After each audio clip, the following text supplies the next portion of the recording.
Pemirsa, sebanyak 86 geci di Kabupaten Aceh Besar dilantik dan diambil sumpah di halaman kantor Bupati setempat.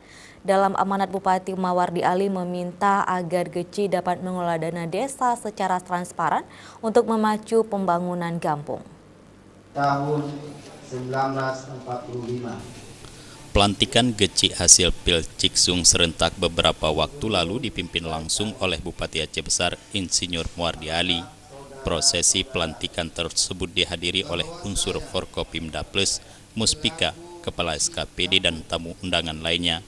Dalam arahannya, Bupati Insinyur Mawardi Ali meminta kepala desa yang baru dilantik agar dalam melaksanakan tugasnya sebagai pimpinan kampung tetap mengutamakan koordinasi dengan perangkat desa lainnya.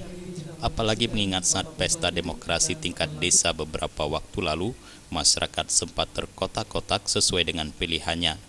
Untuk itu, geci diminta agar dapat merangkul kembali seluruh elemen masyarakat agar tidak terjadi perpecahan karena hal itu dapat menghambat pembangunan. Selain itu, Mawardi Ali meminta kepala desa dan perangkat desa lainnya untuk sama-sama membangun sektor pendidikan agama di wilayah masing-masing dengan menghidupkan kembali pengajian untuk anak-anak dan orang dewasa. Di akhir sambutannya, Mawardi Ali meminta kepala desa agar memajukan daerahnya masing-masing dengan memberikan pelayanan prima kepada masyarakat. Kemudian pada teratas nantinya pada desa kecil bahwa dalam pemanfaatan dana desa ini harus betul-betul dilaksanakan dengan baik. Ya, dilaksanakan teliti. Yang pertama di sisi perencanaan itu harus dilibatkan semua orang masyarakat di desa masing-masing secara terbuka.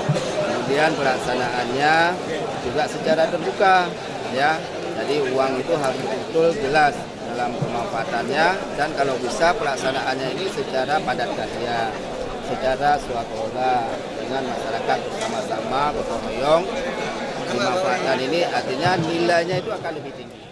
Sementara itu, Kepala Kejaksaan Negeri Aceh Besar Mardani SH yang turut hadir memberikan sambutan dalam kesempatan itu mengingatkan para geci di wilayah tersebut agar berhati-hati dan taat aturan dalam pemanfaatan dana desa, baik yang bersumber dari APBK maupun APBA. Dalam pemanfaatan dana desa, Mardani meminta para geci untuk melibatkan masyarakat dan aparatur kampung lainnya.